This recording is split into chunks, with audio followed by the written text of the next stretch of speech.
ولقد أرسلنا إلى من قبلك فأخذناهم بالبأساء والضراء لعلهم يتضرعون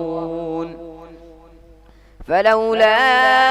إذ جاءهم بأسنا تضرعوا ولكن قست قلوبهم وزين لهم الشيطان ما كانوا يعملون فلما نسوا ما ذكروا به فتحنا عليهم أبواب كل شيء حتى إذا فرحوا بما أوتوا أخذناهم بغتة فإذا هم مبلسون فقطع دابر القوم الذين ظلموا والحمد لله رب العالمين. قل أرأيتم إن أخذ الله سمعكم وأبصاركم وختم على قلوبكم من إله غير الله يأتيكم به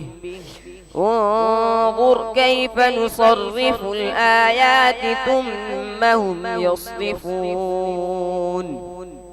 قل أرأيتكم إن أتاكم عذاب الله بغتة أو جهرة هل يهلك إلا القوم الظالمون وما نرسل المرسلين إلا مبشرين ومنذرين فمن آمن وأصلح فلا خوف عليهم ولا هم يحزنون والذين كذبوا بآياتنا يمسهم العذاب بما كانوا يفسقون. قل لا أقول لكم عندي خزائن الله ولا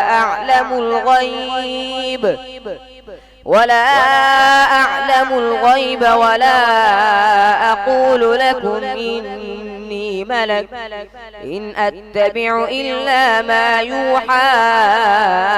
إلي قل هل يستوي الأعمى والبصير أفلا تتفكرون.